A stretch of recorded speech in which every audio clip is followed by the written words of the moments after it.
Welcome back. All right, let me take a look here. All right, bottom of the seventh inning. Anyways, not that anybody is at all distracted by baseball. And apparently, somebody commented under Pierre LeBrun's post about the NHL executives and how some of them weren't happy with last night. The timing, the trying to get people in the market to have the interest and all that. And somebody said they probably didn't like going up against the World Series game either. And Pierre LeBrun agreed with that when, yeah, that was part of it as well. So I would guess that a lot of Maple Leaf fans watching this probably didn't watch the game. And so I'll go ahead and talk about it. I'm not going to spoil the baseball game because I know there's people who may very well be recording the game for whatever reason, or might be at work, might just be, so I'm not going to spoil it. I know that there are a lot of mainstream media, and there's a lot of YouTubers that spoil things too. I get frustrated by that myself, where I'm like, all right, I've intentionally avoided watching a Formula One race. I can't wait to watch it, and oh, well, thanks for telling me that he won 5 minutes ago. Guess I'll just go kick rocks. All right, so Primo versus Merzlikins in this. I've really enjoyed F1 recently. Coyle looks to bank one in on a net drive, which was the start of what would be a very good game for Charlie Coyle. Robertson on the top line in place of Nylander. Can I just go ahead and say that I think Nick Robertson thrives on more ice time? I think Nick Robertson should be in a top six role somewhere, and that he's been miscast in Toronto this almost entire time he's been there. The Leafs press at 2 minutes. There's a near miss for Cowan. Like, you can't get mad at a guy for, like, he doesn't do that job very well. Well, what if that's not normally the job he does? And what if you give him a shot at the job he's good at? See if he's good at it in the NHL. Anyways, no shots on net for either team 3 minutes in, but you can see there were some opportunities. Goal line stand by Primo as Coyle's looking to bury one. Right in close, right on that line. Almost goes in, and it doesn't. Marchenko's then denied. The Leafs get pinned down a little bit. Chinakhov fires one wide on a rush, and then Leafs just too many opportunities given up to Columbus here. At 6:56, Sillinger goes far corner on a net drive via a turnover. Coyle and Olivier with the assist, so it's 1-0 in favor of Columbus. The Leafs call a timeout to review if they should challenge. They don't. I don't like wasting a timeout to decide whether or not you're going to challenge a goal. I think that's something you might need later in the game, and looking at how this game all went, the Leafs might have been better off just to save that timeout, but either way. McMahon's denied from the doorstep. Rebounds cleared. The shots are 4 apiece at 9 minutes. Eventually, Columbus would score again. At 11:16, Werenski goes short side via a 4-on-2 rush. The assist to Coyle and Sillinger. So Coyle and Sillinger with 2 points already at that stage of the game. And it's 2-0 Columbus. Blue Jackets then look for another. Cowan has a net feed that's held. Ekman Larson fires one wide as the Leafs press with 4.5 minutes left. McMahon then fires one wide on a rush. With 1:42 left, Columbus draws a power play. There's an early clear, and there were no really good looks by Columbus before the horn. So it's 2-0 Columbus after one. Second period. The Leafs finish the kill. Columbus presses after it's done for a bit. The Leafs again get pinned down, but they do survive it. They get a line change made, and then at 2:43, Toronto gets on the board. Sammy Blais with one that looked like maybe he had gloved in from one angle, but when you looked at it from the other side, it actually goes off of Elvis' stick and into the net. So it's a goal for Blais at 2:43 from McCabe and Lorentz. Columbus then presses to respond. Christensen has a screenshot that's held. Nyes is robbed on a face-off win. Tavares has a slot chance that's caught as he was looking for goal 500 tonight. That chance is held as well. Joshua beats out an icing call. The shots are 7-4 for the Leafs at 7 minutes. A net feed to Robertson gets blocked. And then at 8:33, on a rush, Provorov goes backhand from the slot to make it a 3-1 score. Voronkov and Marchenko with the assists. Columbus is back in control.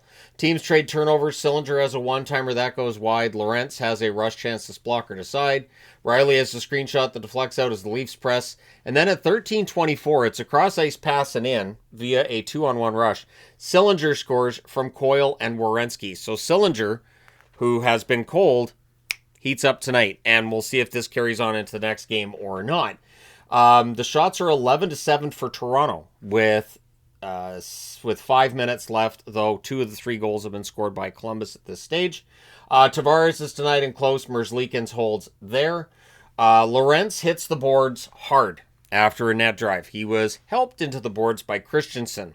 The puck then goes the other way, and since Lorentz was slow to get up, it's basically 5 skaters against 4, and Fabro scores from the high slot on that rush that takes place at 16:58. Olivier and Sillinger with the assists. The Leafs weren't happy that there wasn't a whistle for Lorentz being downed. I also think they probably wanted a penalty on the play because it was a dangerous shove towards the boards. I don't know if it qualifies as boarding or not, but you guys can let me know what you thought of it there. It's just, it was a tough night, and then Lorentz would exit on that. Looked pretty dazed and shaken up. Hopefully he's okay, and it was just an abundance of caution that took him out for the rest of the night, but we will find out. But that was a tough one, and obviously that makes it 5-1 instead of, if Lorentz scores there, it's 4-2. Leafs wanted a whistle for that. Either way, they don't get it. Cowan has a rush chance that saved the Leafs press late. Matthews has a chance that's held with about 5 seconds left. It is 5-1 in favor of Columbus after 2. And I thought we were going to have a no mercy magnet, but we don't. Third period, pretty quiet start. I felt like Columbus was just trying to keep it out of their zone and just trying to kill the clock, which makes some sense when you're up by that much. Net feed to Chinikov gets blocked. Matthews was being double shifted. Matthews has been, I know he's got 5 goals, but it feels like he's been quiet 5-on-5, and it feels like he hasn't really taken that mantle. You want to see him understanding that he's the captain. You want to see him taking the mantle. It felt like Tavares was more the leader out there tonight than Matthews. Leafs draw a power play. There's a post for Riley, and then we get 1 minute and 40 seconds of 4-on-4 as Austin Matthews goes to the box. So now Matthews takes his team off the power play. Sillinger has a rush chance that's kicked aside during the 4-on-4. The next opportunity Columbus has is deflected out. Everything gets killed off. The Leafs press at 6.5 minutes, and at 7:50 on a turnover rush, Olivier goes glove side for his first of the season. Charlie Coyle, another helper there. So for Coyle, that's 4 assists to that point in the game. And we have a 6-1 score in favor of Columbus. The no mercy magnet could have gone up. I didn't put it up because I knew there's a lot of game left. The Leafs press at 9.5 minutes. Fabro has a chance to blocker aside. The next opportunity is held. Shots are 10-4 Columbus with 8 minutes left. Toronto goes back to the power play. The Leafs struggle to set that up. It's killed off. 1 shot on net for Toronto there. And then at 15:45, and this might be one of the sadder 500th goals, in that Tavares chips it in, and there's no reaction, nothing. He keeps his head down. He goes straight to the bench, where Craig Berube basically comes over and pats him on the back. It's his 500th goal, and it deserved a better game. I think Tavares was probably the best Maple Leaf forward out there tonight. He scores from Nyes and Robertson at 15:45. And it was kind of sad that there was no celebration there, but that does make it 6-2. The Leafs would make it a little bit closer at 18:10. Robertson goes 5-hole on a net drive. Domi and Blaine with the assists. The Leafs do press in the final minute. They don't pull the goaltender. They're down by 3. The final score is 6-3. And I'm glad coaches aren't pulling the goalie down by 3. We were seeing that for a while, and I'm like, come on, you're not going to get 3 goals in 2 minutes, that kind of thing. So either way, 6-3 win for Columbus. Really good showing for Columbus. And it is another night where I look at the Maple Leafs, I look at the roster, I look at the effort, and I think, will this team actually make the playoffs? Is this team going to get hot at the right time, make the playoffs, or are we going to be talking about Toronto missing the playoffs when we get to April? Either way, your 3 stars are Sillinger, Coyle, and Olivier. Those are pretty easy picks to make there. Shots on net, 9-6 Toronto in the first, 18-7 Toronto in the second, 12-10 Columbus in the third. Final shots, 37-25 for Toronto. Power plays, both teams go for 2. The hits, 24-7 for Toronto. Primo, 19 saves on 25 shots. I don't know how many of these I'd put on the goaltender. I know Caden Primo's going to get some blame for this, but Merzlikins was very good, 35 saves on 38 shots. Now, I'm not going to do the full standings board tonight because there's only the one game. Basically, what changes is with the Leafs now at 5-5-1, they are tied with Florida and Ottawa. Florida has more regulation wins than Ottawa or Toronto, so Florida jumps into third spot.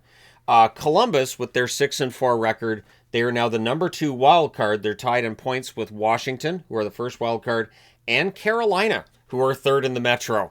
So Columbus is, I think, going to be a real threat going forward. And it does make things interesting, doesn't it? Either way, let me know your thoughts in the comment section below as always. Hit like and subscribe in the event you may not have done so already. Thank you guys so much for all your support. It's greatly appreciated for those that watch this anyways. And What are we at now? Top of the 8th. Cool. I'll be able to watch top of the 8th and then the bottom of the 8th, top of the 9th, bottom of the 9th, and we'll see how everything turns out. But again, no spoilers. Thanks for all your support. I will talk to you guys. The 4 or 5 that click on this video, I'll talk to you guys again soon enough.